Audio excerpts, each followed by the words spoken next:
Damos inicio con el cierre y la conferencia de la conclusión de la séptima semana académica de la Facultad de Ciencias Políticas y Sociales de la Universidad Autónoma de Chihuahua. Agradecemos y damos la bienvenida a la periodista Marcela Turati, quien el día de hoy será quien concluya esta interesante semana que tuvimos durante estos días.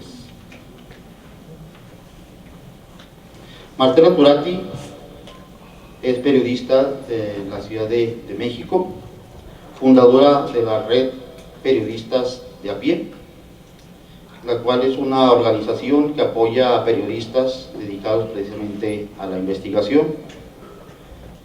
Es autora de diferentes publicaciones y libros dedicados precisamente al aspecto de la investigación periodística, en particular en temas sensibles como es la migración, el trato a migrantes, narcoviolencia. Entre los que se destacan: Migraciones vemos, Infancias no sabemos, La guerra por Juárez, Los generales, la militarización en el país en el sexenio de Felipe Calderón, Fuego cruzado, las víctimas atrapadas en la guerra del narco, Tú y yo coincidimos en esta noche terrible, Generación Va, las nuevas crónicas del narco mexicano, Los malos, 20 años por todas las mujeres, Terror Son. Asimismo, ha recibido diferentes premios y distinciones a nivel nacional e internacional. Por mencionar algunos: Premio Latinoamericano, los Objetivos de Desarrollo del Milenio, otorgado por el Programa de las Naciones Unidas para el Desarrollo y la agencia Interpress Service en sus reportajes acerca de los niños jornaleros. El Premio LASA Median Award en el 2013, Premio Alemán de Periodismo Walter Reuter por sus reportajes Unidos por los Desaparecidos, Desaparecidos la epidemia, otorgado por la Embajada de Alemania. Premio Luis M. Lyons por la conciencia e integridad del periodismo, otorgado por la Fundación Nieman de la Universidad de Harvard en el 2013. De la misma manera, Premio Gabriel García Márquez de Periodismo, reconocimiento a la excelencia en el 2014, porque ha respondido con una opción de coraje e inteligencia al horror de los miles de desaparecidos y cuerpos decapitados y quemados durante la narcoguerra en México. Ha desarrollado su actividad periodística en diferentes frentes y sobre todo una gran investigadora en temas dedicados y que muy poca gente se atreve realmente a hablar de ello. Es un honor para mí, como catedrático de la Universidad Autónoma de Chihuahua y como periodista en temas tan delicados, precisamente en la frontera de México a Estados Unidos, presentar y recibir a Marcela Turati. Un aplauso, por favor.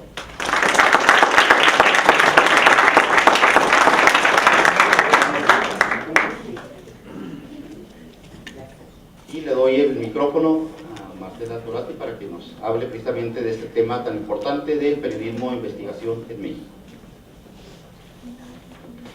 Bueno, muy buenas tardes. Gracias por la invitación, gracias por la presentación. Bueno, todos esos libros que leyeron, yo no los escribí, participé, muchos de ellos son libros colectivos. Le escribí solo un libro sobre las víctimas de la violencia del narcotráfico. Y bueno, eso es lo que quiero contarles en esta charla a la que me invitaron, pero que quiero que sea un diálogo también, que me vayan contando ustedes cómo ven el periodismo hoy, las noticias. Y bueno, pues lo que quería empezar contándoles lo que es ser periodista hoy en México, ¿no? Y para ello lo que quiero empezar es contándoles pues que yo llevo 20 años en el oficio de periodismo. Yo soy de Chihuahua, nací en la Ciudad de México, pero me crié aquí. De aquí me fui a estudiar a la Ciudad de México, pero siempre he venido a reportear por acá. Y bueno, pues yo era una reportera, yo digo normal, yo cubría pobreza, comunidades indígenas, asuntos ecológicos y religiosos, hasta que en 2008, bueno, a finales del 2006, primero, Felipe Calderón declara la llamada guerra contra el narcotráfico, y ustedes saben que eso generó o hizo que una violencia que ya estaba patente en algunos lados, pues se extendiera. Entonces, de ser una reportera que cubría asuntos, pues no sé, los municipios más pobres, tal, de pronto ya estaba en Ciudad Juárez, cubriendo como podía la violencia, ¿no? Asuntos relacionados con la violencia.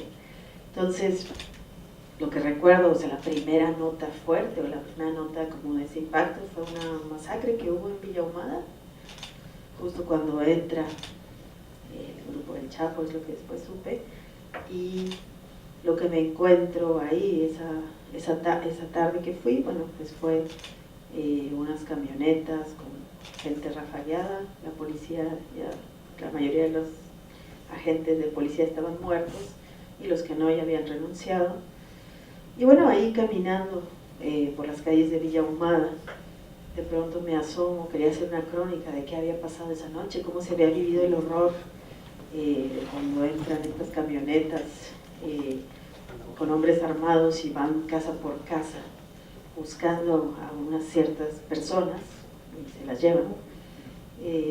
Entonces, caminando encuentro el gimnasio, y en el gimnasio del lugar lo que veo es pues como que había habido una fiesta. Todavía estaban los pasteles servidos, estaban los refrescos ahí en las mesas y las sillas todas tiradas. Entonces, ahí lo primero que hice fue, ok, he leído muchas notas de violencia, pero yo lo que quiero, o sea, que pensé que me gustaría retratar aquí, y es retratar el horror. ¿Qué pasaba en ese momento? O sea, ¿qué pasa cuando en tu vida irrumpe la violencia? Entonces, lo que después supe, y la crónica que mandé, fue de la fiesta de 15 años que se estaba llevando a cabo ahí, cuando llegan este grupo de sicarios, y cómo pues la quinceañera empieza a llorar, los músicos pues se quedan callados, toda la gente se trata de esconder en el baño, la mujer policía que estaba cuidando la fiesta empieza a llamarle a sus jefes, y todos ya estaban muertos, tirados, rafagueados de allá. Entonces, pues con esa primera nota fue que dije, creo que tenemos que humanizar o que buscar cómo los muertos que empezaban a estar todos los días, ustedes lo saben, ustedes son de aquí, o sea, cómo las cifras de muertos pues dejan de ser cifras y las humanizamos, ¿no? Entonces esa fue mi búsqueda durante mucho tiempo, o sea, ¿quién es esa persona a la que colgaron de un puente? ¿Quién era ese joven que soñaba? ¿Qué oportunidades tuvo en la vida? ¿Qué familia tiene?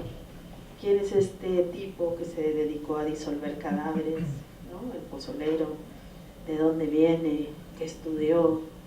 ¿Qué le pasó en la vida?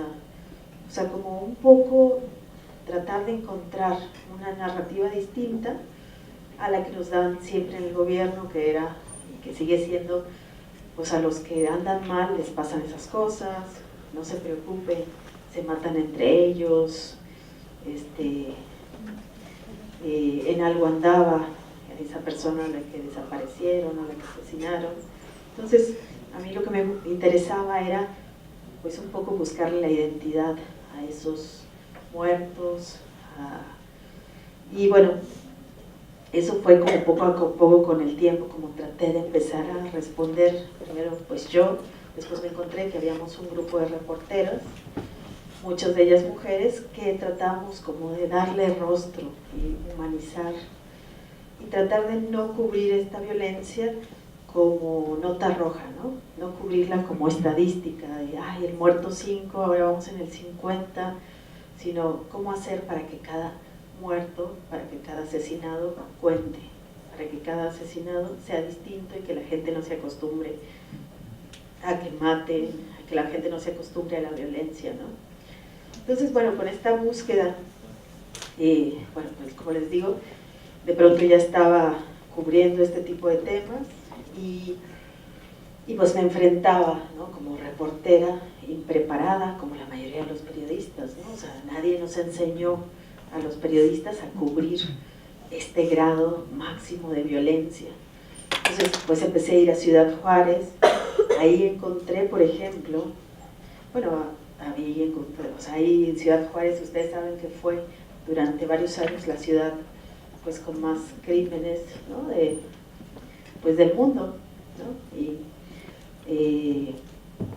de ser una ciudad que tenía 300 asesinados al año siguiente de 300 pasó a 3000, no, de 300, sí, pasó primero a 1900 asesinados, fue un salto exponencial, 2500, y al tercer año, ya con el ejército ahí, fueron 3000, y veíamos cómo seguían los asesinatos, ¿no? Entonces, bueno, fue llegar a Ciudad Juárez, empezar a ver cómo se cubría esa violencia, y me topo con, por ejemplo, un reportero, era un fotógrafo en el diario de Juárez, que me contó que él en un turno de trabajo, en un turno de 8 horas, fotografió 19 cadáveres en diferentes escenas del crimen, ¿no?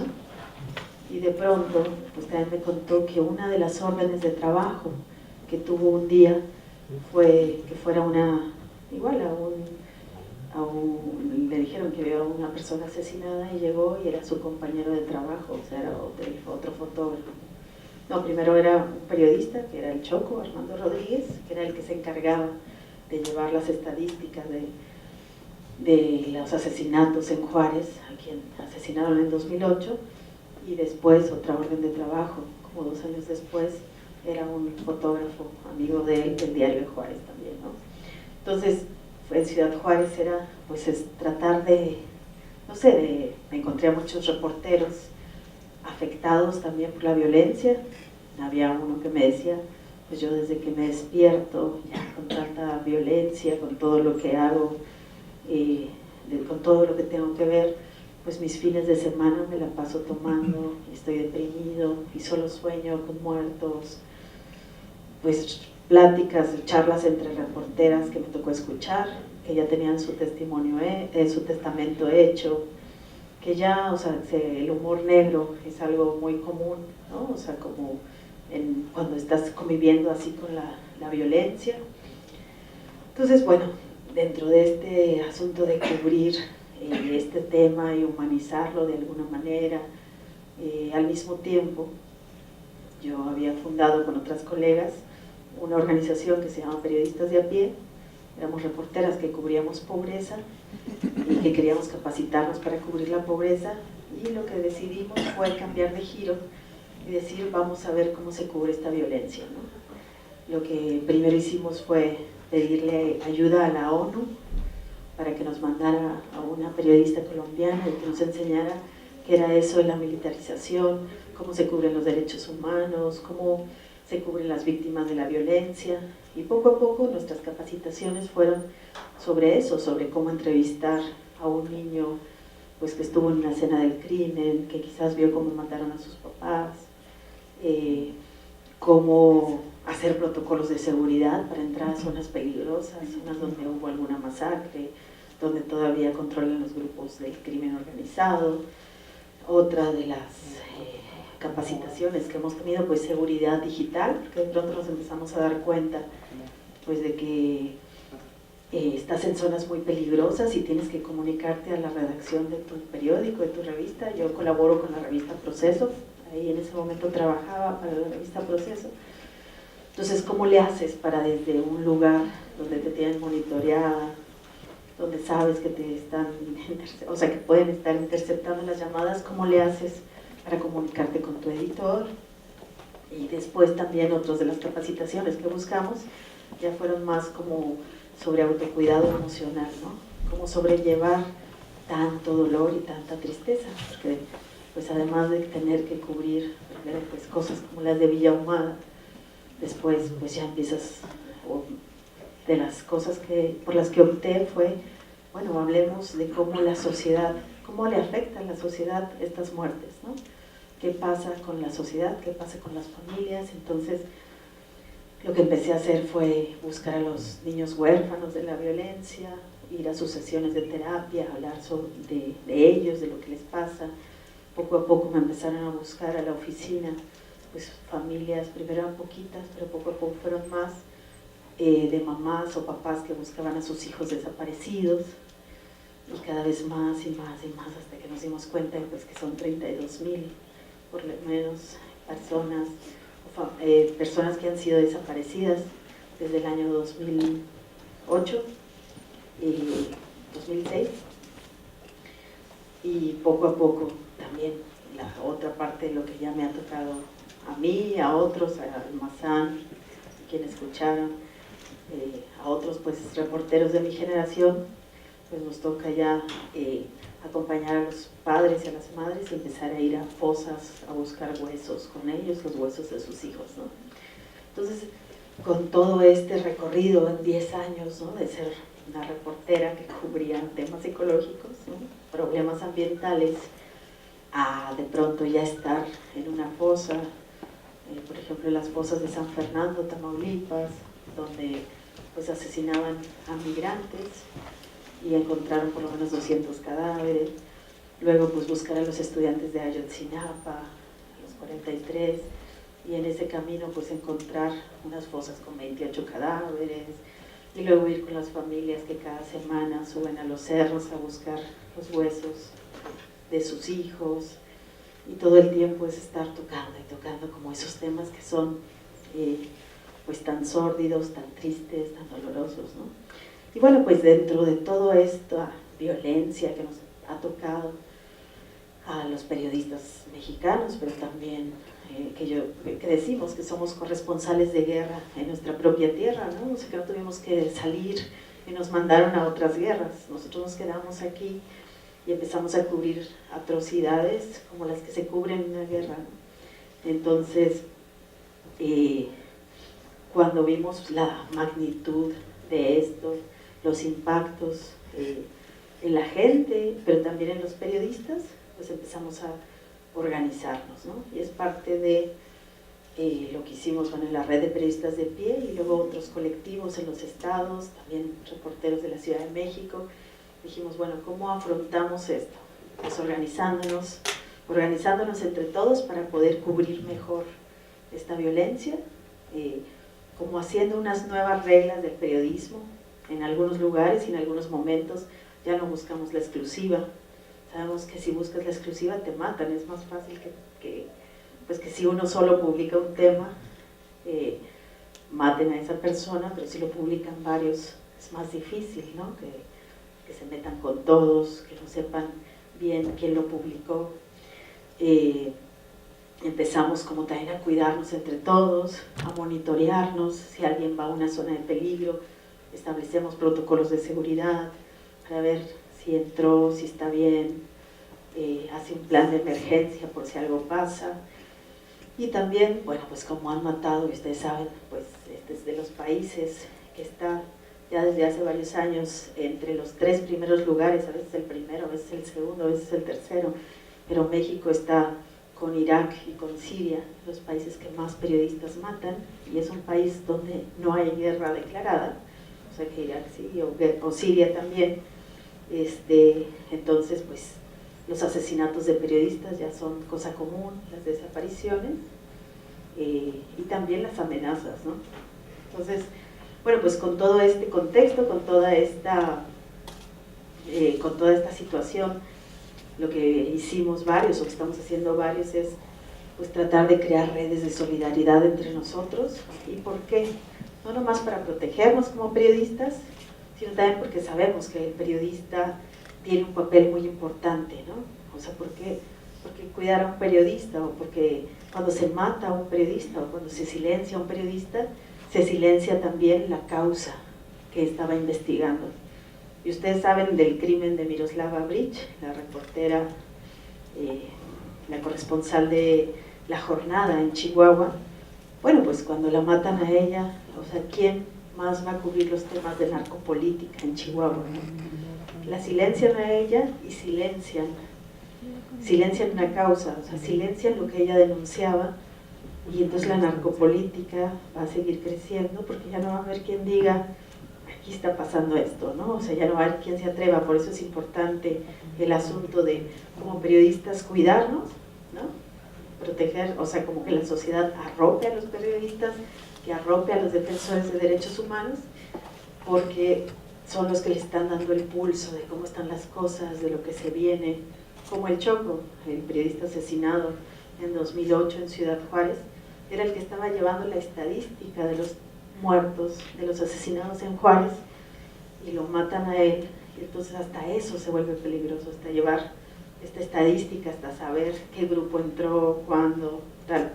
Entonces, eso es parte como de lo que varios periodistas estamos tratando de hacer, es, ok, cuidémonos nosotros para blindar la información, porque los periodistas trabajamos con información pública. Si matan a un periodista, la gente se queda sin ojos, sin oídos, sin quien les diga qué se viene, por dónde hay balaceras. El mismo caso, Javier Valdés, el reportero amigo nuestro de Culiacán, de Sinaloa, ¿no? Que también, bueno, asesinado, ya se va a cumplir un año, y lo mismo, él era el que, o sea, el que decía, como uno de los que decía por dónde venía, de los que contaba las historias de los huérfanos, de las viudas, las historias de Culiacán, pues que difícilmente son narradas, ¿no? Entonces, bueno, dentro de esta historia de terror, a veces, dentro de esta historia, pues de cómo nos ha cambiado a nosotros los periodistas la identidad, porque de ser pues los que estábamos haciendo la nota, de pronto pasamos a hacer la nota, ¿no? De pronto somos los que estamos en los encabezados, somos los que estamos dando las conferencias, cosa que es rara, porque nosotros deberíamos estar sentados ahí tomando nota, pero también de esto, pues lo que pudimos hacer como otros colectivos en México es, y lo que estamos tratando de hacer es organizarnos para tratar de cambiar esta historia, para resistir, y también tratando de cambiar esta narrativa, para hacerla un poco más humana, para ayudarle a la gente a entender de dónde viene esta violencia, para que la gente pueda digerirla, porque como muchos, ¿no? O sea, yo sé que estamos hartos de las historias de la violencia, que uno mejor ya no le aprende porque pues uno ya sabe que hay violencia, pero pues la gente se siente sobresaturada de esas noticias, siente que son puras malas noticias. Entonces, si hacemos bien nuestro trabajo es dar claves para entender, para pasar de la confusión, de la niebla de la guerra a la complejidad, ¿no? Para que la gente empiece a entender, ¿no? Para que todos empezamos a entender qué está pasando, por qué esta violencia, quién la genera, qué hay detrás. Entonces es parte de lo que estamos, bueno, tratando de hacer como periodistas y bueno, pues de lo que les quería compartir, ¿no? Que dentro de esta historia de horror quizás hay también detrás como historias de esperanza, ¿no? De que no todo, o sea, de las cosas no están perdidas, de que dentro del horror se pueden hacer cosas, ¿no? Entonces quería, pues, después de contarles esto, no sé, o sea, que platicáramos, que me dijeran ustedes que, no sé, que ven, que si quieren les cuento algunas pues de los intentos, de las historias que me ha tocado hacer en lugares como Juárez, o que he elegido hacer, pero dentro de mi trabajo como periodista, o sea, la clave o La pregunta que tengo siempre en la cabeza, que creo que es importante, es cómo hacer para narrar esto y generar indignación y esperanza, ¿no? Para que la gente no se quede paralizada ante este horror, para que la gente no vea y diga, ay, otra vez muertos disueltos en ácido, porque ese tipo de noticias lo único que hacen es que nos alejemos, que no queramos enterarnos. Entonces, como siempre, buscar estas claves de qué otra información nos está faltando para poder entender el tamaño del monstruo, para poder entender cómo se mueve la violencia, qué está pasando, para poder nosotros incidir, ¿no? Para poder, como ciudadanos, hacer otras cosas, para poder movernos, para poder tomar otras decisiones. Entonces es parte de esta búsqueda de cómo mantener viva la indignación y la esperanza dentro de estas historias, ¿no? Dentro de estos momentos que nos han tocado vivir, y cómo hacer para que la sociedad, para que los lectores, para que los ciudadanos no se paralicen, ¿no? Para que sigamos buscando soluciones, porque muchas veces pues es como las noticias agobian, intoxican, y no pareciera que hubiera una solución, o no parece que es muy grande, y lo que nos toca a nosotros hacer desde cualquier campo, a nosotros como periodistas, de seguir buscando la verdad o tratar de acercarnos a la verdad, es este asunto de seguir investigando, pero hacerlo de una manera estratégica, de una manera protegida, y transmitir esta información pues de otra forma, que no sea todo desde el horror, sino también desde la esperanza de la gente que está, de la esperanza de la gente que está haciendo algo, ¿no? Uno de los momentos que más me marcó a mí dentro de estos años que me ha tocado cubrir la violencia, y me especialicé en el tema de víctimas de la violencia porque me parecía que había que darle voz a las víctimas, fue en el 2011 cuando en la revista Proceso me mandan a Matamoros porque acaban de encontrar una fosa.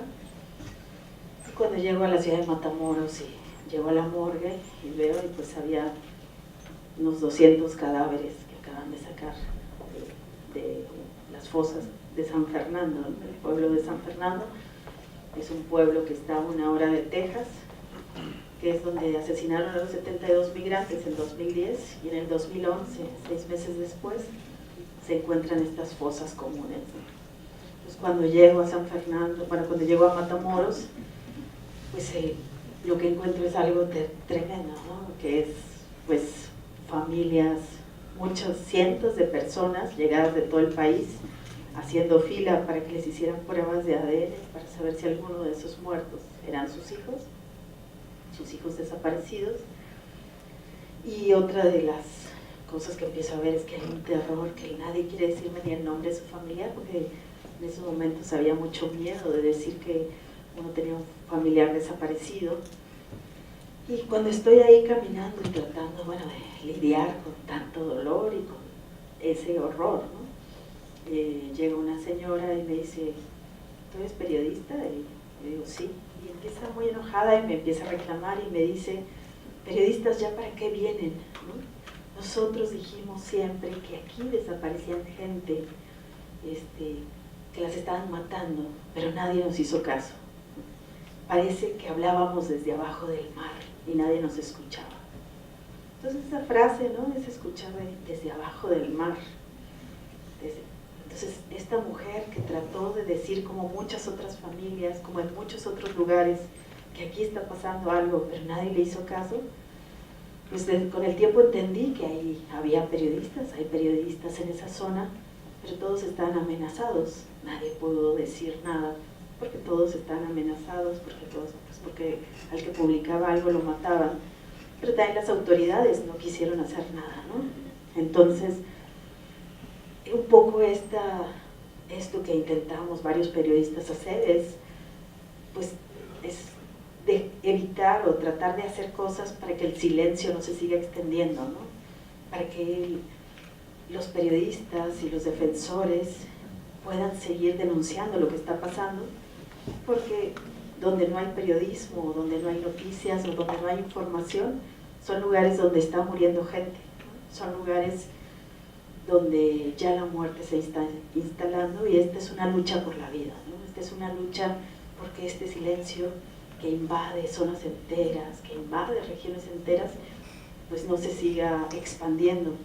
Por eso todo el tiempo estamos tratando de crear estrategias para arropar a los colegas que están en Veracruz, que están amenazados, para ver cómo están, no sé, los de Tamaulipas, para ver si en Chihuahua qué pasa cuando matan a Miroslava, si los periodistas se van a censurar, ¿no? Cómo se puede hacer para que el miedo no se expanda, pero también para que empecemos a desarrollar estas estrategias para cuidarnos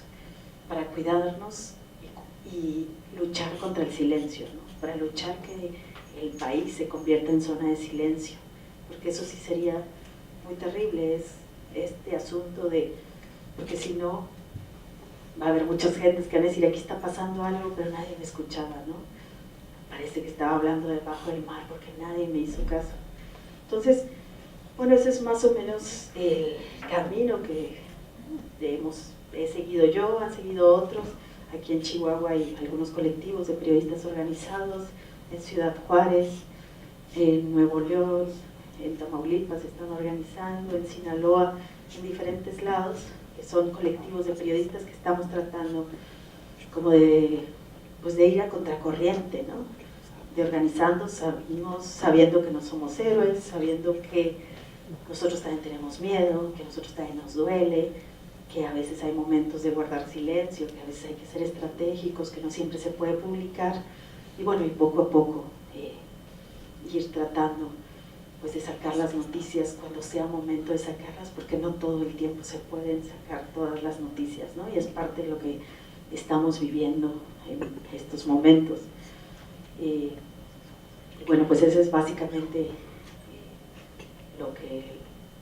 con lo que quería empezar, ¿no? Esta charla con ustedes, pero quiero escucharlos y quiero pues, que platiquemos de qué ven, cómo ven, qué hacemos.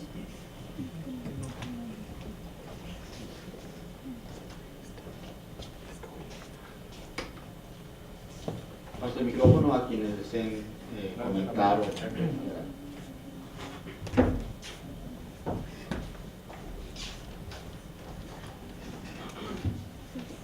¿Qué tal? Buenas tardes.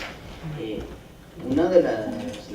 bueno, quiero hacer una pregunta más que nada, y es toda la información que nos acabas de dar y de la clase, de las situaciones que tienen que pasar tú y tus colegas y pues nosotros que próximamente puede que nos dediquemos a esta profesión, es qué clase de apoyos en la cuestión psicológica tienen los periodistas, cómo resisten pues, tantas notas, cómo se lleva el día a día. Mencionaste acerca de problemas de depresión en ciertas notas, cómo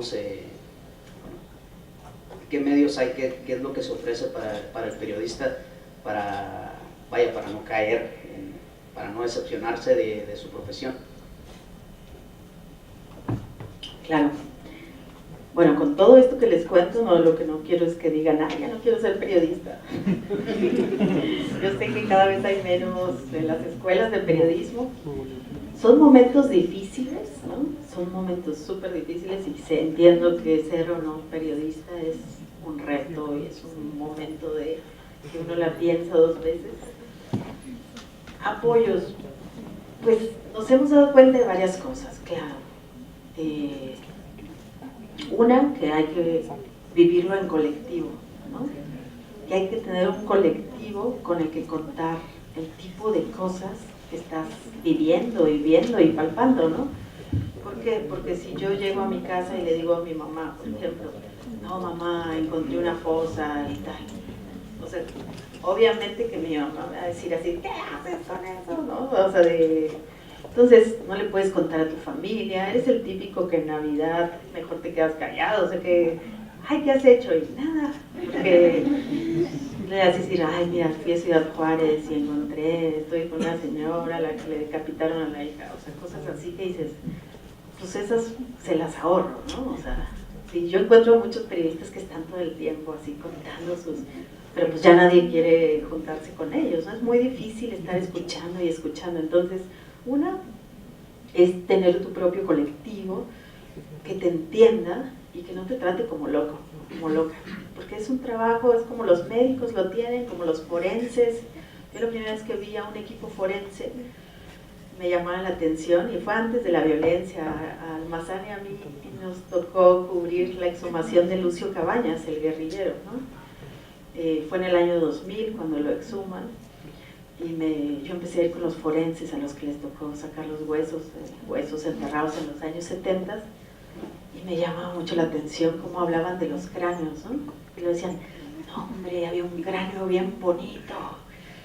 Y luego yo así de, no hombre, lo vieras, su última comida fue tal, porque en los molares todavía tenía no sé qué comida de no sé qué siglo, ¿no? Entonces a mí me llamaba mucho la atención y los periodistas somos algo así, ¿no? Somos como raros. Entonces una, pues eso, los colectivos, ¿no? Tienes que tener tu colectivo de apoyo. El otro, la capacitación. Una es capacitación en lo emocional, ¿no? Porque tocar tanto dolor sí te llega a quemar, ¿no?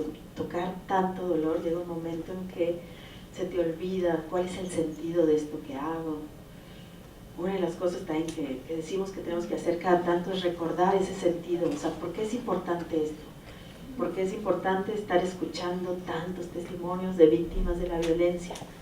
Pues porque esta familia está esperanzada, o para esta familia es importante que se publique ese testimonio, ¿no? Entonces, como cada tanto renovar los votos, ¿no? Yo hice esto porque sé que con los datos que estoy ahorita publicando, capaz de que una familia va a encontrar a su familiar desaparecido.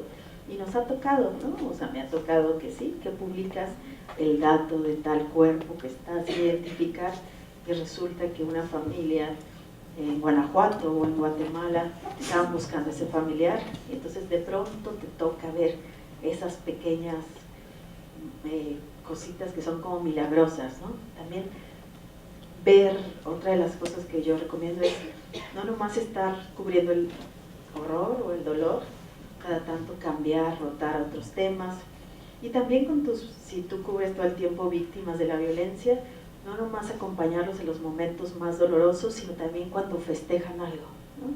Cuando festejan algo es muy bello, ¿no? Cuando las mamás con hijos desaparecidos festejan pues que se aprobó tal ley, la ley de desaparición forzada, empiezas a ver que, o sea, no sé, que hay diferentes facetas, que no todo es dolor.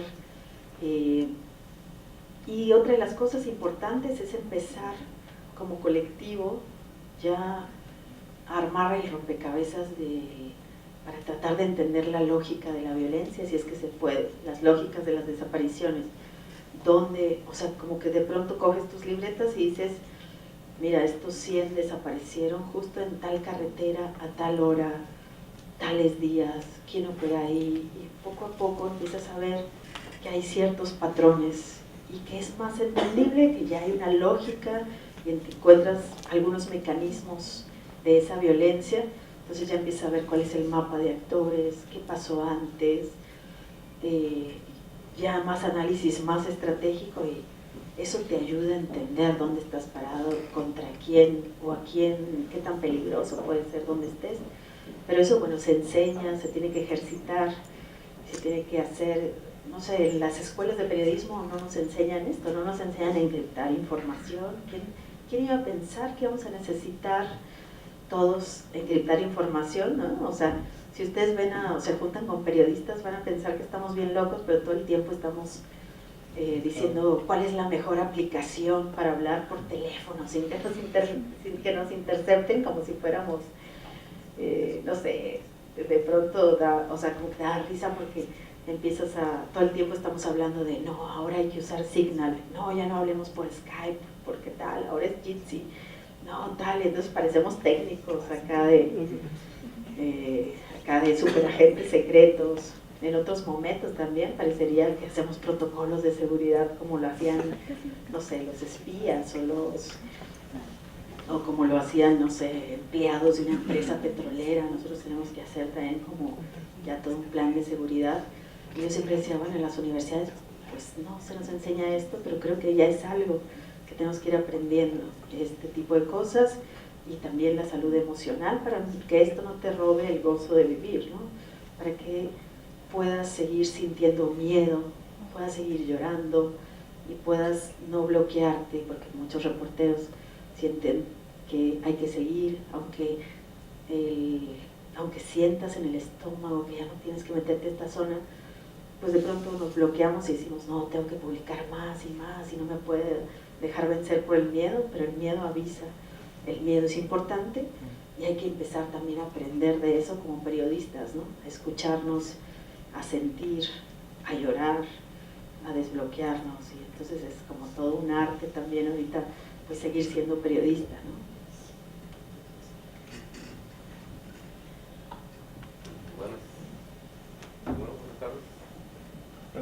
Buenas tardes. Perdón. Bueno, bienvenida maestra Marcela, Chihuahua, tu tierra.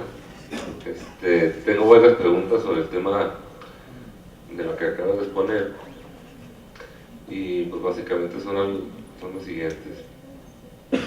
Uno de los fenómenos que me llama la atención sobre el tema de la inseguridad y la violencia fue el tema de las narcomantas. De repente, un tiempo a la fecha, ya últimamente no tan seguido, los grupos criminales como que sintieron la necesidad o el cargo de conciencia de explicarnos a través de narcomantas por qué habían cometido tal o cual crimen, por qué amenazaban a tal o cual gobernante o a tal actor de las corporaciones policíacas, como si sintieran que pues de esa manera la sociedad de alguna manera iba a entender por qué lo hicieron y se justificaba que mataran a alguien o advirtieran sobre que iban a cometer algo. ¿Desde cuándo acá los criminales tienen cargo de conciencia de explicarnos a la sociedad por qué cometen sus delitos? ¿Cómo explicas tú ese fenómeno de las narcomantas que ya últimamente no está frecuente, pero recordarás que hace algunos años sí era muy muy frecuente, en Chihuahua lo vimos?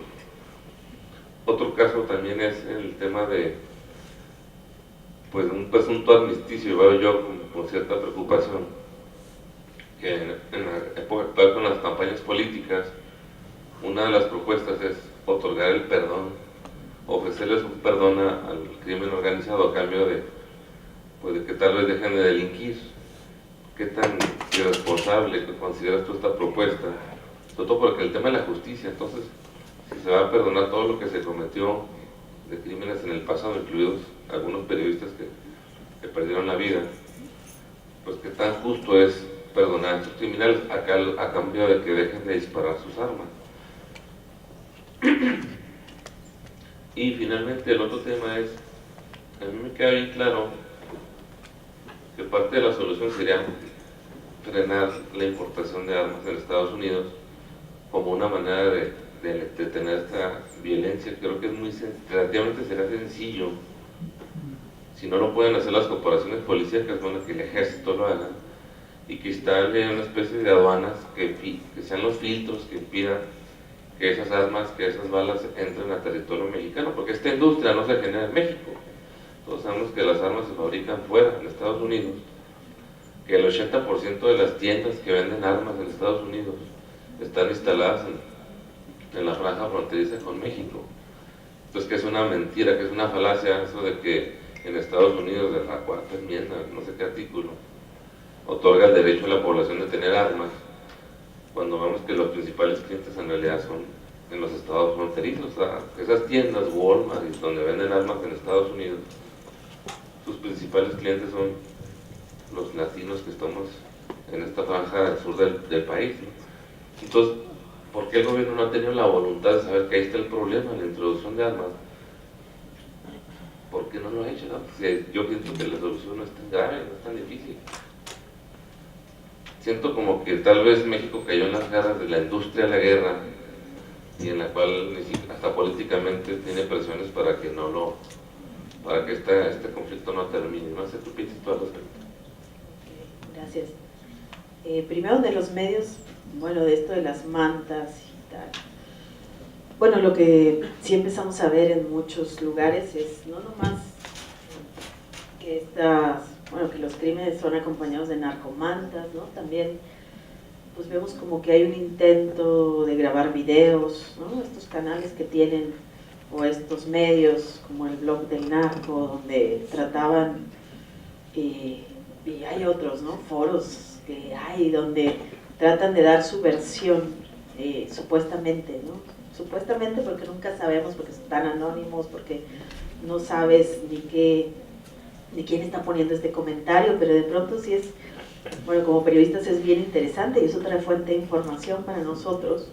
Ya no solo recurrir al expediente judicial o la entrevista, sino también ver en esos foros que publican, ¿no? Por ejemplo, la masacre de los 72 migrantes, que yo he cubierto desde hace varios años porque me intriga esa masacre, pues de pronto publicamos una nota de unos cables de Estados Unidos donde decía que no eran 72, que eran 76 los asesinados, y me llamó la atención porque en uno de estos comentarios un tipo pone, sí, eran 76, había 2 mujeres, tal, dejamos ir al chofer, la verdad, y en los expedientes que yo tenía justamente venía eso, ¿no? Que había una mujer, su niña, otra mujer, no se sabía dónde estaban. Entonces de pronto es interesante ver cómo se pelean también en YouTube, o sea, hay que moderar el horror, ¿no? O sea, muchas veces decimos, ay, qué horrible lo que están poniendo. Hay que saberlo leer porque hay datos, ¿no? Ahí hay información o también desinformación. Muchas veces, ¿qué pasa? Como en el caso de Miroslava, pues ponen una cartulina que dice, esto es el 80. Y pues lo que sabemos todos es que un grupo le quería echar la culpa a otro grupo, ¿no? O sea, ahí todo mundo puede aprovechar, todo mundo puede tratar de causar confusión a través de las mantas, a través de las filtraciones. A los periodistas nos llevan muchas filtraciones. En Ayotzinapa, por ejemplo, en un momento yo cubrí mucho con mi colega John Gibler, ¿no? Y a él le llamaban, ¿no? Y le decían, hay un estudiante vivo, ¿no? Y lo tuvieron mucho tiempo con la expectativa de que había un estudiante vivo, de que se lo iban a presentar. Y a mí los mismos días me llamaron, y primero un Z que me dijo que me quería conocer y que llegó, y yo digo que es el tipo más guapo que he visto en mi vida, ¿no? Así de y yo así en una cafetería viendo al supuesto Z, ¿no? Otro día llega un chofer de autobuses para contarme una versión así también fantástica, rarísima. O sea, como que empiezan a llegar gente, llamadas telefónicas de los están quemando ahorita, venga rápido aquí a medianoche en Chilpancingo y detenga que los quemen. O sea, es parte de esta estrategia, es la desinformación, ¿no? Por eso hay que aprender a leer los medios, cuándo hay filtraciones, cuándo sí hay fuentes, qué reportero es confiable, qué no. Y también como reporteros y como ciudadanos en general, a entender que esto es como una escenificación de teatro. Si cuelgan a alguien de un puente, ¿por qué lo están colgando? O sea, ¿cuál es el mensaje que lo cuelguen, de lo que lo corten en pedacitos, de que lo pongan, o sea, a través del cuerpo hay mensajes? En Colombia hay toda una serie de expertos que se llaman los violentólogos. Ya es toda una, o sea, uno estudia para violentólogo y empieza a ver, o sea, se especializan en eso, qué lenguaje, qué nos quieren tratar de decir estas personas que piensan distinto a nosotros, que se expresan a través de crímenes, qué nos están queriendo decir con esta posición, este tipo de crimen, tal, ¿no? Entonces es como muy complejo, pero también es fuente de información, y yo creo que si ya dejaron las narcomantas es porque cambiaron de medio de comunicación. Eso también llama la atención, ¿no? Cómo se esmeran en hacer los videos, en hacer sus videos de sus crímenes, cómo tienen ya a alguien especializado que tiene su canal de YouTube donde suben este tipo de cosas, ¿no? De la amnistía, híjole, pues sí es muy difícil. Yo, o sea, sí creo que en algunos lugares ha funcionado las amnistías, ¿no? Bueno, en Colombia se está tratando de ver qué se hace ahora que dejaron las armas, pues las FARC, ¿no? La guerrilla. Antes fueron los paramilitares. Es todo un proceso de paz que ha llevado muchos años, pero ciertamente pues lo que la gente y lo que queremos es justicia, ¿no? O sea, como decía ahí Javier Sicilia, que para mí sí es una autoridad en este tema, es, a ver, ¿en qué momento los narcotraficantes se arrepintieron? ¿En qué momento están entrando a un proceso? O sea, ¿les das amnistía? ¿Por qué? ¿Para qué? ¿Quién lo pidió? ¿A cambio de qué? Y la otra es, no han dicho ni siquiera dónde están los cuerpos de las personas que desaparecieron, no han pedido perdón a los papás, a las familias. Entonces es una amnistía gratuita donde no tienes justicia. Y lo principal, o sea, porque no puede haber paz si no hay justicia, ¿no? Si tú nomás perdonas, y eso se ha visto en varios procesos donde nada más se les da el perdón y no dicen los crímenes que cometieron, por qué no piden perdón, es un fracaso, ¿no? Quizás se está adelantando a un proceso que va a durar varios años, pero sí creo que son importantes las amnistías, pero con condiciones, ¿no? Y lo de las armas, bueno, pues ya, como decías, hay que preguntarnos a quién beneficia la guerra, porque esta guerra sí es muy, o sea, Estados Unidos la permite, hay gente que gana con la violencia, hay gente que gana con los muertos, hay gente que gana con que nos estemos armando.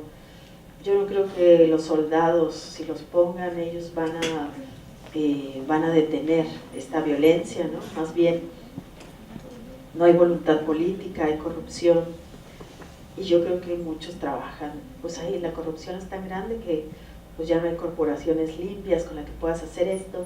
Entonces me acuerdo una nota del diario de Juárez que decía, pues mientras en Estados Unidos han decomisado, o sea, no han permitido que no sé cuántas armas pasen, en Juárez solo han decomisado 16 este año, ¿no? 16 pistolas.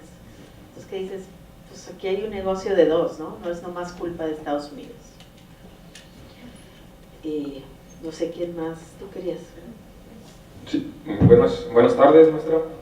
De entrada, agradecerle su presencia, y yo creo que a nombre de muchos chihuahuenses y de muchos mexicanos agradecemos el trabajo, la valentía y el esfuerzo que hacen por informar a un pueblo apático, a una sociedad insensible que ha perdido la sensibilidad y el factor sorpresa ya a estas alturas. Muchas gracias, porque a través de varios colectivos de información, medios digitales, podemos seguir el trabajo de los periodistas a pie, entre ellos varias notas que han compartido y que han trabajado junto con Carmen Aristegui. La verdad es que ha sido un trabajo en conjunto bastante importante para el medio y sobre todo para los mexicanos, enterarnos de tantas cosas tan infames, tan terribles. Y precisar dos cuestiones. Es lamentable que en su momento los periodistas no puedan buscar encabezados porque los matan. Es inconcebible, es imposible que en un país tan civilizado o desarrollado, pudiéramos pensar como el nuestro, se den este tipo de situaciones por tener ese amor a informar, esa esperanza a informar. Otra cuestión que me gustaría resaltar de su mensaje es que son generadores de indignación y de esperanza. Usted lo mencionó, efectivamente, nos indigna muchas situaciones de nuestro país, pero también nos da esperanza el saber que existen personas con vocación y con voluntad de tratar de corregirlas. Pero yo los invitaría a generar un paso adicional, que es la acción, ya no solamente en este aspecto espiritual, emocional, que es la indignación y la esperanza, sino ya en la acción que nos espera, qué necesitamos hacer como sociedad, como mexicanos, como estudiantes, como profesionistas, como especialistas en comunicación y en ciencia política. ¿Qué estamos dispuestos a hacer ya, a corto, mediano y largo plazo, por un mejor país? Y por último, maestra, quisiera preguntarle qué percepciones tienen, qué imagen o qué esperan de la Ley de Seguridad Interior ante la situación del proceso electoral, el hartazgo social, varias manifestaciones, acciones en contra del gobierno, de la autoridad, de militares, de policías, de este sector de seguridad, y que se le están dando facultades a la autoridad para contrarrestar este tipo de hartazgo o movimientos sociales. Gracias. ¿Tú qué estudias? Soy maestro de y bueno, estudié Derecho. Pero... Derecho, ok. Ay, gracias. Bueno, lo de... dentro de este asunto de cómo... Es una pregunta, no es que los periodistas generemos esperanza, indignación, siempre es muy difícil, ¿no? O sea, uno va a la escena del crimen, o uno, no sé, cubre la corrupción en el estadio de fútbol o lo que sea, y haces la denuncia, pero la gente siente, y yo creo que todos sentimos ese algo de, ay, otra vez se robaron el dinero, ay, nunca, o sea, son interminables los ejemplos, y que nos sentimos de qué más se puede hacer, ¿no?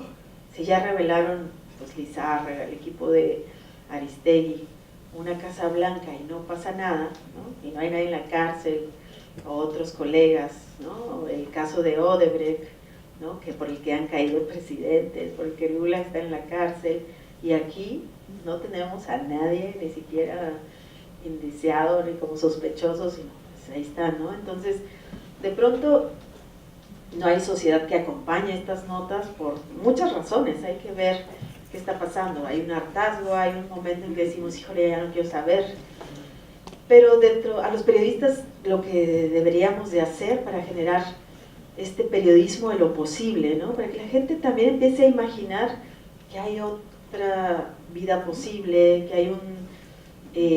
hay una manera, no sé, que hay países donde la violencia se ha acabado, que hay países donde se vivió esto y hay posibilidades, que el ciudadano tiene posibilidades, que no se sienta que está arropado, que está encajuelado, ¿no? Entonces, en esos momentos, bueno, de las cosas pues que a mí me gusta sugerir como periodistas, y a veces yo y otros hacemos ejercicios de cuando entrevistas a una víctima y te cuenta, ¿no? Todo lo que le pasó, todo su dolor y tal. Una pregunta que nos está faltando hacer, pero que hay que hacerla y hay que meterla en el cuestionario de los periodistas, que siempre nos dicen, bueno, usted tiene que preguntar qué pasó, quién le hizo, cómo, cuándo, dónde, por qué, ¿no? Tenemos que preguntar también, oiga, ¿y cómo le hizo para salir adelante, ¿no? Esa pregunta es clave porque te da un poco, o sea, entonces ya la gente te empieza a decir, mire, además de esto, además de este terror, logré esto, ¿no? O sea, me junté con otros, me organicé, y entre todos los papás logramos detectar, no sé, la casa donde tenían a nuestras hijas víctimas de trata, o no sé, o sea, como tratar de ver las notas y ya no nomás ver, ay, esta es una historia más de terror, sí, ¿no? Empezar a ver y decir, por ejemplo, una de las noticias pues, que me ha tocado dar es cuando hubo, es que mis noticias, mis temas son horribles, yo sé, y les pido perdón porque lo que siempre me acuerdo son como ese tipo de noticias, pero una de las noticias pues que me tocó cubrir es los 39 torsos de personas encontradas en Cadereyta, o sea, una pila de torsos sin brazos, sin piernas, sin cabeza. Años después, o sea que no sabía de quién eran, en Cadereyta, Nuevo León, en 2012, y años después me toca ir, porque es el tipo de historias que busco, ¿no? Con unas familias de Honduras que lograron identificar entre esos a 11 de sus migrantes, 11 de sus familiares. Entonces, también tratar, yo lo que quería es, ok, esto es horrible, es tan horrible que yo creo que no pudimos seguirlo publicando porque es algo que prefieres borrar, pero pues ir a Honduras con las familias y preguntarle cómo hicieron para sacarlos de la fosa común donde estaban, cómo fue su pelea de 4 años. Entonces ya te van contando una historia de amor, ¿no? De las mamás que decía una, y es que yo soñé que tal y que los mataban, es que uno de ellos se escapó y nos contó, es que estuvimos peleando desde Honduras y nadie nos hacía caso en México, no teníamos dinero, hasta que encontramos una abogada, no una psicóloga, esta encontró una abogada, esta conoció al equipo argentino de forenses, estos presionaron para que se abrieran esas fosas, vimos las muestras de ADN y 4 años después ya pudimos traer los cadáveres, ¿no? Entonces, dentro de lo horrible de esas historias, encontrar esas historias de dignidad, de cómo la gente transforma ese dolor para tratar de hacer otras cosas, ¿no? Y siento que ahí uno, con ese tipo de historias, uno se va reconociendo y dice, ok, pues mira, en Nuevo León los tuiteros hicieron cosas bien importantes cuando quemaron el Casino Royal, que fue entre todos los tuiteros de tratar de encontrar identidad a los cuerpos, tratar de avisarle a las familias. En algunos lugares los tuiteros son los que te dicen por dónde conducir o no conducir, dónde hay balaceras. En otros lugares era, pues nosotros le estamos dando de comida a los migrantes porque por aquí pasa el tren. Entonces, como empezar a, eso es lo que tenemos también que hacer, encontrar estas historias de lo posible, de lo otro que sí se puede hacer, y como estudiantes, como académicos, como profesionistas. A mí, por ejemplo, me sirvió mucho ir a Colombia, y yo siempre le digo a la gente, ve a Colombia, métete y ve qué pasó en Medellín. O igual también me tocó ir a, o sea, fui a Italia, yo dije, yo tengo que ir a Palermo a ver cómo en los 70s tenían esto y tenían los descabezados. Me gusta ver las fotos como de entonces para lograr encontrar paralelismos y decir, ah, caray, ¿cómo le hicieron? ¿Cuáles fueron las políticas públicas que se hicieron aquí que sí funcionaron? Ir a Sarajevo, también fui a Sarajevo a ver cómo ellos encontraron a los desaparecidos. O sea, hay fosas, hubo una fosa allá de 80,000 cadáveres y ya el 90% están identificados. ¿Cómo es que allá sí hay quien los pueda identificar y aquí no hay? O sea, aquí un desaparecido casi se va a quedar siempre en el anonimato porque aquí les vale, porque aquí no hay voluntad política. Entonces, eso es importante, hacer este periodismo de espejo, yo creo. ¿Por qué en este lugar que pasó lo mismo en Medellín, qué se hizo que puede hacer Juárez y que no sea publicidad? Y con eso uno va pudiendo hacerse dueño como de su destino y va pudiendo pensar así, ah, ¿qué estamos haciendo bien? ¿Qué no? ¿Y qué por omisión está dejando de hacer el gobierno, ¿no? ¿Qué están haciendo? Ya hay recetas para muchas cosas, ¿por qué no se aplican? Y creo que con eso uno ya controla este horror y empieza a hacer, pues ya la acción, ¿no? Pero primero es tener información, no dejar de leer las noticias. Eso sí creo así de, no dejar de leer por horribles que sean, sino aprender a leer, aprender. Entonces empezar a cuestionar las noticias y decir, ah, caray, ¿por qué ahora dejaron el mensaje aquí? ¿Qué quiere decir que este cuerpo? ¿Por qué mataron a esta periodista? ¿A quién le interesa esto? Hacerse preguntas más allá, como si fuera un cine de terror, y ya ser como un sujeto más activo. Y la ley de seguridad interior es pues lo mismo, ¿no? Lo que vemos es que se está repitiendo y ahora como ley, lo que ya sabemos que no funcionó, que fue militarizar, como si mandando, echando un montón al ejército, a la Marina y la Policía Federal, se pudiera combatir la violencia.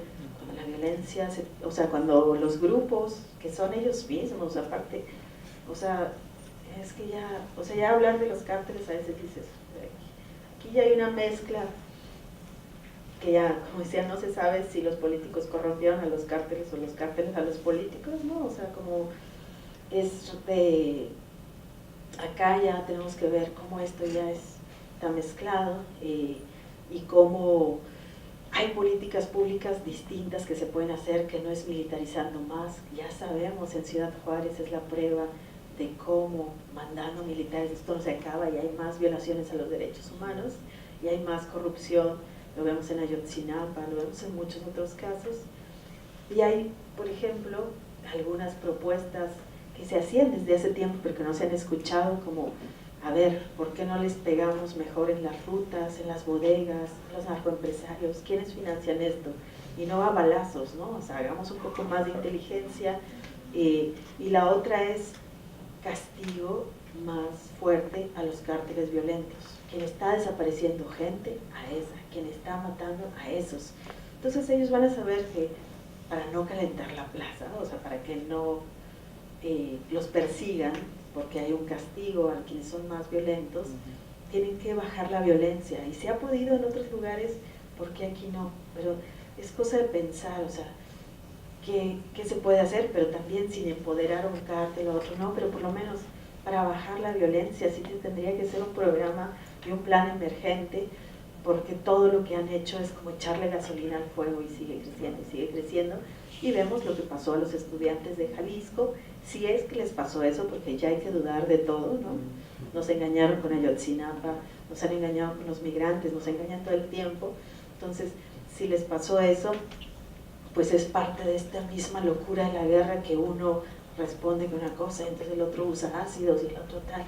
Entonces, pero hay formas de tratar de bajar esta violencia, pero pues parece que a alguien le sirve, ¿no? Porque si no, no se entiende por qué no han hecho nada, porque no hay voluntad.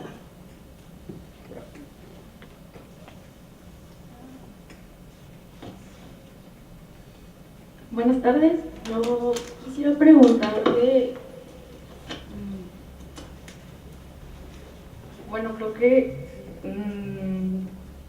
¿quién podría ser el principal causante de estas situaciones?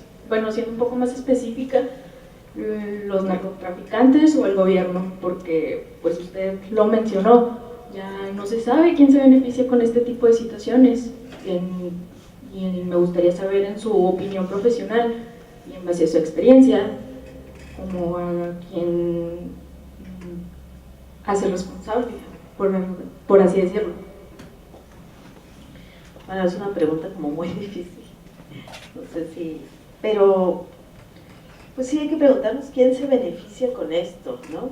¿Quién se beneficia con esto? Incluso desde el momento en que decimos aquí hay violencia o aquí hay tal cártel, hay que preguntarnos quién los protege. No puede haber un grupo de criminales sin protección, eso no existe, ¿no? Por ejemplo, también en violencia, ¿no?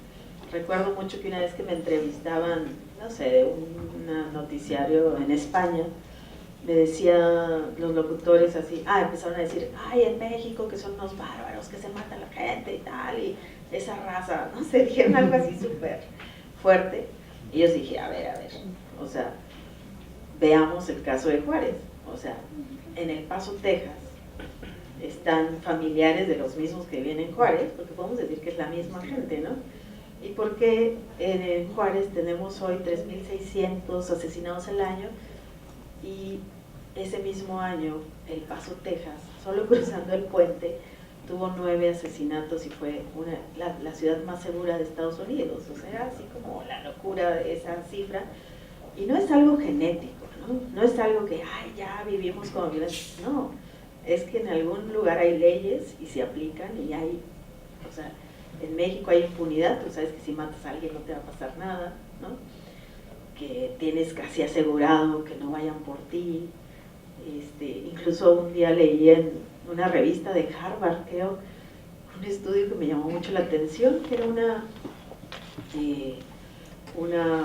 académica que trataba de sacar por qué los sicarios mexicanos eran tan baratos, ¿no? Cobraban tan barato. Y por qué en Australia cobraban 30 veces más, por qué en El Salvador estaban más caros. Entonces ella decía que la mano de obra era muy barata y tal, porque había impunidad total, ¿no? Porque nunca los iban a agarrar, entonces cualquiera se podía echar ese jale, ¿no? Entonces, hasta eso es lo que estaban ellos como viendo en ese estudio. Entonces, ¿quién protege? No sé, este estudio creo es un negocio compartido, ¿no? El negocio, lo vimos, Ayotzinapa creo que es un caso muy claro que hay que ver, o sea, que hay que pensar, o sea, no nomás desaparecieron 43 estudiantes pues porque sí, sino porque el camión que se habían llevado estaba lleno de heroína que iba a Chicago. ¿Y quién lo detiene? O sea, ¿quién detiene ese autobús? Pues estaban, obvio, los sicarios, la policía municipal, la policía federal, el ejército, y todos en un operativo de pinza para que no salga ningún autobús y para desaparecer a los estudiantes, ¿no? Entonces, cuando ves que esto opera así, o sea, ¿quién permite que en la Sierra Tarahumara se cultive amapola?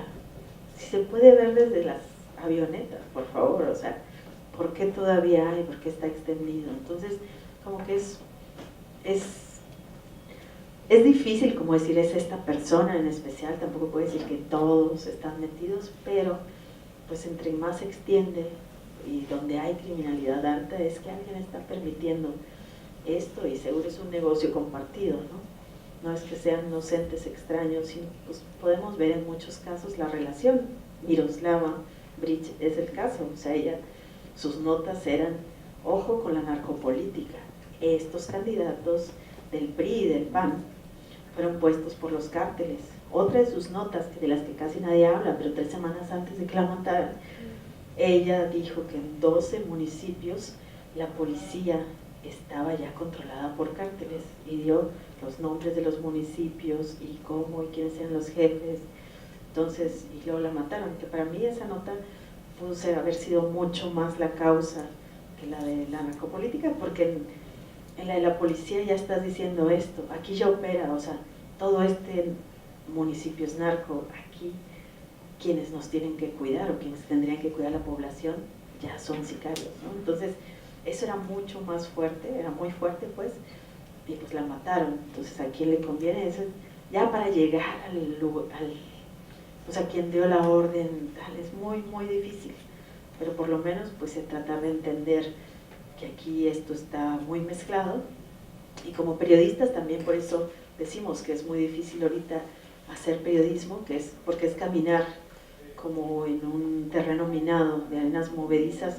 Tú vas y entrevistas a un policía y no sabes si está limpio, si trabaja para quién, ¿no? Si tú vas y te metes a un municipio, pues no sé, risa, porque los colombianos nos trataron de capacitar un tiempo de cómo cubrir la violencia. Entonces nos decían, bueno, lo primero es que usted se tiene que poner su gafet que diga prensa y decirle al alcalde, ¿no?, que vas a estar ahí reporteando. Y nosotros nos reíamos y decíamos, en México más bien te escondes la credencial de prensa, vas y te metes a ese municipio y la última persona a la que puedes entrevistar es al alcalde, y lo entrevistas ya cuando tienes tu boleto de avión o tu avión ya está por salir, porque no sabes para quién trabaja y va a avisar que ahí estás, ¿no? Para quién trabaja ese personaje. Entonces es bien complicado porque luego empiezas a ver y estás haciendo reportajes y te quedas diciendo, ay, capaz de que a este que le conté que venía esto trabaja para ellos, y de pronto se atascamos y dices, y a los que entrevisté eran los familiares de los asesinos y eran del otro cártel y yo pensé que eran víctimas, y de pronto pues sí te entran momentos así que dices, chin, sí, o sea, la regué, este tipo no, o sea, esto era muy rara esta situación, aquí me puse en riesgo, aquí mejor corro, ¿no? Entonces por eso decimos, ahorita es muy peligroso hacer periodismo también por esta mezcolanza que ya no sabes quién es quién y quién trabaja para quién. Para respirar profundo. Marcela, nada más, soy David Díaz, soy profesor de comunicación. Con lo que tú mencionas de Ayotzinapa y otros temas, nos queda claro que aquí el que gana, y eso es lo que estudia la criminalística, ¿quién gana con un crimen? Y eso te lleva naturalmente a la motivación o a las motivaciones y a encontrar los criminales, digamos los autores intelectuales. Esta es una organización internacional, la del narcotráfico, que tiene intereses muy grandes, pero no nada más es el dinero, que sí lo es, pero no nada más es el dinero. Hay un vértice donde finalmente confluyen o convergen los intereses. Creo que el sentido común de un periodista lo lleva finalmente a andar de lo micro, de los detalles de este asesinato, esta masacre, esto, te llevan finalmente a un vértice donde se unen todos los hilos, y no es en México, incluso no es en Estados Unidos. ¿A dónde lleva ese vértice? No sé si tú como periodista lo has localizado, tal vez hayas encontrado cosas que te hacen ver por qué ese crimen es tan sólido, por qué hay tanta convergencia de autoridades, por qué el ejército de los Estados Unidos, que revisa metro por satélite cada metro del terreno en México y que saben dónde están todos los plantíos, que saben dónde hay marihuana, dónde hay amapola, que saben quiénes son los dueños y llevan un control en tiempo real a través de cartografía digital, que ellos mismos utilizan drones desde el año 2000, inicios de los años 2000, utilizan drones para quemar plantíos que no son de ellos. Eso sucede mucho aquí en la ciudad de Chihuahua. Te lleva a entender que hay poderes militares de 4 estrellas, que hay poderes políticos y financieros que manejan no solo intereses en droga, sino en oro, en diamantes, en muchos otros niveles. ¿Qué pasa cuando, como periodista, el sentido común te dice, estás pisándole los bigotes a un dragón? Pues como que todo el tiempo hay esa intuición, ¿no? De que este tema es más y más, es como la caja esta, no sé, con las matrushkas, es horrible porque te acercas a un crimen y lo dices, bueno, pues está este tipo, yo, no, pero este trabajaba para no sé quién, este participó en la campaña de no sé quién, este está relacionado con el Chapo, y luego le vas haciendo y es así horrible porque nunca terminas. Así como llegar a lo que dices del ver, decir, híjole, acá este es como el cerebro detrás de todo esto, es como, o sea, puedes tener como teorías, pero como periodistas pues necesitamos probarlas, ¿no? O sea, y entonces yo lo que digo es, bueno, nosotros hacemos como una aproximación a la verdad y a ciertos pedacitos, ¿no? A mí me toca el pedacito quizás de las víctimas de San Fernando, de quizás algo de Ayotzinapa, y puedo mirar por ese ojito, ¿no? Quizás de esas, o quizás de algunas de Coahuila, y entender un poco de eso, pero a otros les tocará otro nivel, según como uno se vaya especializando. Y también concuerdo, no es nomás ganancia monetaria, también el horror, o sea, causar ese terror en la población es parte de lo que se quiere. Lo que quieren también es que tener el control de la gente, que la gente deje de salir a la calle, se deje de juntar, todo esto. Y por ejemplo, pues pensando yo en la masacre de los 72 migrantes, que entre más me he asomado, más veo nuevas cosas, pues sí, o sea, no es nomás que un grupo una célula de jóvenes que trabajaban para los Zetas, se pusieron en una carretera que iba hacia Estados Unidos, que estaba a 1 hora y media de Texas, ¿no? O sea, no es nomás que se pusieron justo en un lugar donde confluyen todos los caminos que van desde, no sé, la Ciudad de México, lo más cercano que hay de la Ciudad de México, desde Monterrey, ¿verdad?, para San Luis Potosí, Zacatecas y todo, para llegar más rápido a la frontera. Entonces no eran un grupo de loquitos que se la pasaban causando terror ni nada, sino, o sea, ellos operaron durante meses, controlando una carretera muy importante, y durante meses bajaban de los autobuses a los hombres jóvenes en edad de ser reclutados, y a veces los reclutaban, a veces los mataban, y los autobuses llegaban vacíos hacia la frontera. Entonces dentro de las dudas es, ay caray, pues si había bases de los militares cerca, si había policía federal, si el CISEN tenía que saber, pero la otra es, el FBI también sabía, o sea, la otra es, está pasando a 1 hora de la frontera, ¿a quién le conviene que no lleguen tantos migrantes, no? Y entonces ya empiezas así, pues digo, el problema es que es especulaciones, ¿no? Es difícil lograr que alguien de peso te diga, a mí me contrató y por o sea, como ese de las películas, no pasa, ¿no? Que cuando ya el asesino lo descubren y dicen, oh sí, y empiezan a confesar todo, ¿no? Así de, ay, a mí me mató esto, y de niño tuve este trauma, y esto y lo otro y tal, y eso pues no pasa, y entonces pues solo tenemos como muchas preguntas, indicios, pero probar nuestra narrativa o lo que pensamos es muy difícil, solo podemos mostrar detalles, y quizás a otro reportero en otra época, o alguien, algún investigador, o no sé, le toque la siguiente piecita, así hasta que logremos dar pues con la verdad en varios casos, ¿no? Lo más cercano a la verdad, porque no sé si podremos llegar hasta el fondo del asunto.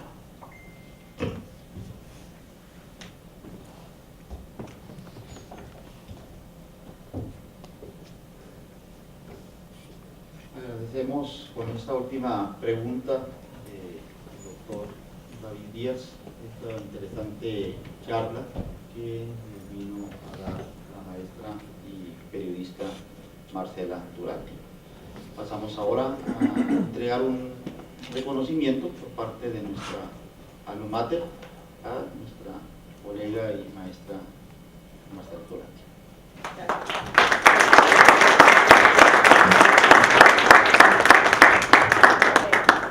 La Facultad de Ciencias Políticas y Sociales otorga el presente reconocimiento a Marcela Turati por su destacada participación durante la conferencia y clausura de la 7ª Semana Académica 2018.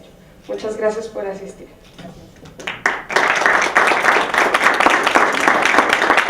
Y pues agradecemos la asistencia de todos, también de Alejandro Almazán, que nos acompaña todavía ahí atrás. Y pues esperemos que hayan disfrutado su semana académica y escuchamos todas las recomendaciones para mejorar en la próxima. Muchas gracias. Gracias por la invitación, espero no haberlos traumado y que la esperanza, recuerden.